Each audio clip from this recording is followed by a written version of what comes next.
राम राम दोस्तों, ज्योतिष के इस विशेष कार्यक्रम में आपका फिर से स्वागत है। 13 फरवरी 2024 को भगवान भुवन भास्कर कुंभ राशि में प्रवेश करने जा रहे हैं। 13 फरवरी को फाल्गुन संक्रांति है। सूर्य के राशि परिवर्तन को संक्रांति कहते हैं। तो घरों के राजा आत्मा, आत्म सम्मान, नेतृत्व, अक्षमता, ईगो, जागरूकता, प्रकाश, गवर्नमेंट, पिता, उच्च पद, स्टेटस, अथॉरिटी, ओवरऑल हेल्थ, इन सब के कारक सूर्य देव कुंभ राशि में प्रवेश करेंगे। 13 फरवरी से लेकर 14 मार्च 2024 के बीच उनका संचरण कुंभ राशि में ही रहेगा। 14 मार्च को फिर वो मीन राशि में प्रवेश कर जाएंगे।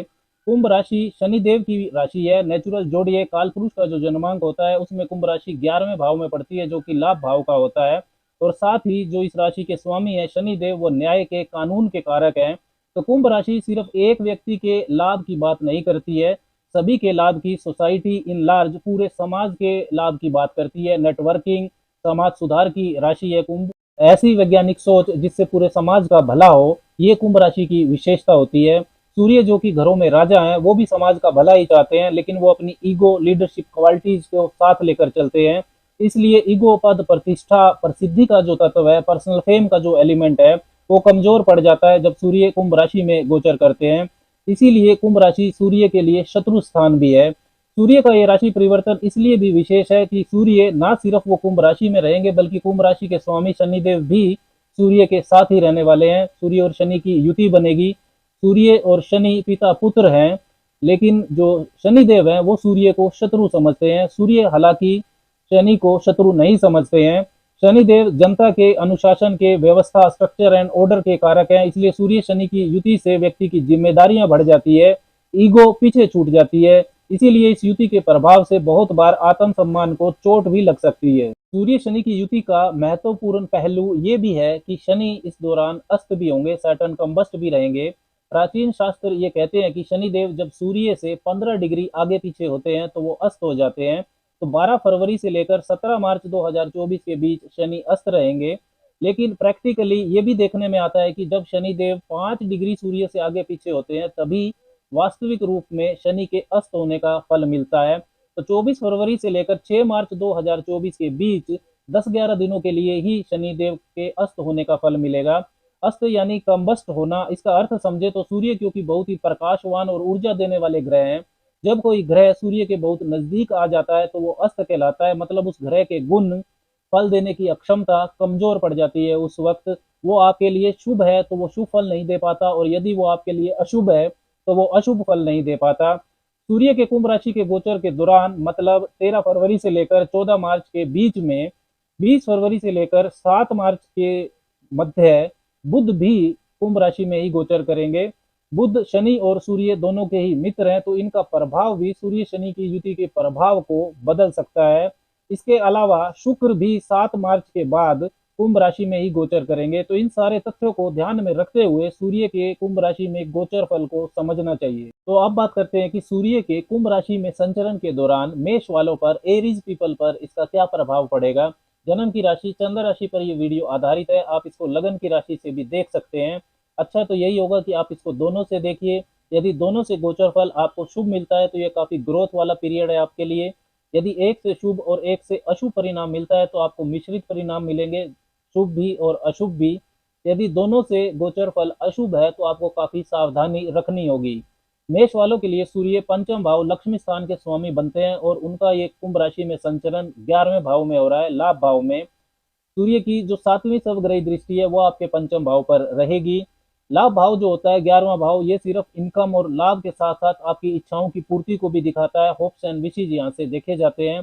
आपका जो प्रोफेशनल नेटवर्क सर्कल है, आपके ऐसे मित्र जो आपको करियर में, व्यापार में मदद करते हैं, वो भी 11वें भाव से देखे जाते हैं। बड़े भाई बहनों को भी 11वें भाव से देखा जाता है। शनि क्योंकि अस्त रहेंगे 11वें भाव में कुछ दिनों के लिए, तो शनि की जो तीसरी, 7वीं और 10वीं दृष्टियां हैं, जो कि आपके पहले भाव, पंचम भाव और आपके अष्टम भाव पर जा रही हैं, तो इनका जो प्रभाव है दृष्टियों का वो कम हो जाएगा। ये तीनों ही दृष्टियां शत्रु दृष्टियां हैं शनिदेव की। सबसे पहले देखें तो शनिदेव की जो तीसरी नीच दृष्टि है वो आपके पहले भाव पर ही रहेगी, जहां पर देवगुरु बृहस्पति गोचर कर रहे हैं। तो शनि के अस्त होने से शनि का जो अशुभ प्रभाव आपके पहले भाव, आपकी राशि, आपके लगन पर पड़ रहा है, जिससे सोच में नकारात्मकता और शरीर में अलस्य का बढ़ना, ये प्रभाव मिल रहे हैं, वो अब नहीं मिलेंगे। भाग्य भाव के स्वामी है बृहस्पति, तो वो अपना पूरा शुभ प्रभाव दिखा पाएंगे, क्योंकि शनि देव जो हैं उनकी तीसरी दृष्टि जो होती है उस उनका उसमें प्रभाव हार्ड वर्क को बढ़ाने वाला होता है। आपके पहले भाव के स्वामी, आपकी राशि के स्वामी मंगल उच्च के चल रहे हैं पूर्ण दिशा बल के साथ मकर राशि में, आपके दसम भाव में।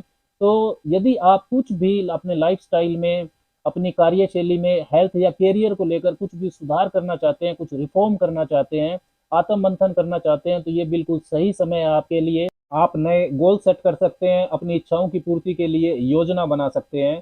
शनिदेव की जो सातवीं दृष्टि है वो आपके पंचम भाव पर रहेगी। पंचम भाव होता है आपकी क्रिएटिविटी का, आर्ट एंड क्रिएटिविटी को पंचम भाव से देखा जाता है। आपका संतान पक्ष, शिक्षा पक्ष पंचम भाव से देखा जाता है। आपके लव अफेयर्स, किसी भी तरह की स्पेकुलेशन, इन्वेस्टमेंट्स, निवेश कार्य, इन सबको पंचम भाव से देखा जाता है। पंचम भाव के स्वामी होकर ही सूर्य लाभ भाव में गोचर कर रहे हैं शनिदेव के साथ शत्रु राशि में। सूर्य की जो सातवीं दृष्टि है वो आपके पंचम भाव को मजबूती देगी। देवगुरु बृहस्पति भी पंचम भाव पर दृष्टि डालेंगे, जो कि शुभ दृष्टि है। आपकी राशि के स्वामी मंगल की भी आठवीं दृष्टि आपके पंचम भाव पर आ रही है। लेकिन क्योंकि स्वयं सूर्य पंचम भाव के स्वामी सहज राशि में नहीं है, अनकंफर्टेबल है, तो संतान की जो पर्सनल ग्रोथ है, उनके कैरियर और शिक्षा पक्ष को लेकर, उसके लिए समय काफी अच्छा है। लेकिन संतान के साथ आपके वाद विवाद हो सकते हैं, इस चीज का आपको ध्यान रखना होगा। संतान कंसीव करने के लिए समय अच्छा है, लेकिन जो पहले से मेष राशि की जो प्रेग्नेंट महिलाएं हैं उनको सावधानी रखने की जरूरत रहेगी। छात्रों के लिए ये समय काफी पॉजिटिव परिणाम दे सकता है। कंपटीशन एग्जाम में आपको सफलता मिल सकती है। लव अफेयर्स में आपकी नई शुरुआत हो सकती है, लेकिन पहले के रिलेशन में आपके ईगो इश्यूज हो सकते हैं, मतभेद हो सकते हैं। पास्ट इन्वेस्टमेंट, यानी कि पहले से आपने कोई इन्वेस्टमेंट अगर स्टॉक मार्केट में या किसी भी तरीके से करके रखी है तो उसका अच्छा रिटर्न आपको मिल सकता है, लेकिन नई इन्वेस्टमेंट के लिए ये समय सही नहीं है। किसी भी तरह की स्पेकुलेशन, गैम्बलिंग और शॉर्टकट से आपको दूर रहना है।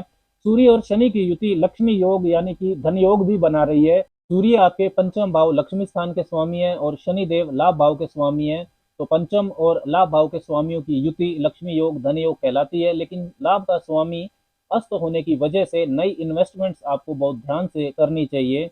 पहले भाव के स्वामी, आपकी राशि के स्वामी मंगल दसम भाव में उच्च के रहेंगे, तो कार्य क्षेत्र में पॉजिटिव दृष्टिकोण से आप मेहनत करेंगे, कार्य क्षेत्र में आपका दबदबा भी बढ़ेगा।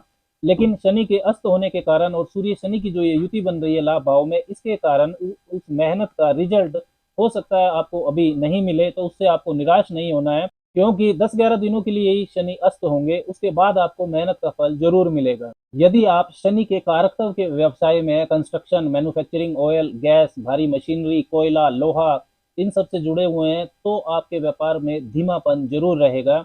रिकॉग्निशन, प्रसिद्धि के कारक सूर्य शत्रु स्थान में है, तो आपको मेहनत जो आप करेंगे हो सकता है वो कुछ समय के लिए नोटिस ना हो। यदि आप एम्प्लॉई हैं तो सीनियर्स के साथ, और यदि आप उच्च पद पर हैं तो सबॉर्डिनेट्स के साथ आपके मतभेद हो सकते हैं। आपकी ईगो हर्ट हो सकती है। कार्यस्थल पर पोलाइट और संयमित रहना जरूरी है। इस समय नेटवर्क सर्कल में मित्रों पर बहुत ज्यादा विश्वास आपको नहीं करना चाहिए, विशेषकर धन के मामले में धोखा हो सकता है। लेकिन आपके जो गुप्त शत्रु हैं वो उजागर जरूर हो जाएंगे, ये अच्छी बात है। 20 फरवरी से लेकर 7 मार्च के बीच में बुध भी सूर्य शनि के साथ ही रहेंगे 11वें भाव में कुंभ राशि में, तो कम्युनिकेशन, मीडिया, सेल्स, नेटवर्किंग से जुड़े लोगों के लिए भी अपनी योजनाओं पर मंथन का समय रहेगा। बुध रोग भाव के स्वामी भी हैं, छठे भाव के स्वामी, तो यदि आपको पहले से स्किन की एलर्जी है, ज्वाइंट पेन है, आंखों या हृदय की समस्या है, तो आपको विशेष सावधानी रखनी चाहिए। डेली रूटीन में लापरवाही ना करें। उपाय के तौर पर ओम शंग शनिश्चराय नमः, शनिदेव का ये मंत्र हर रोज संध्या के बाद 10-15 मिनट जपना आपके लिए शुभ रहेगा।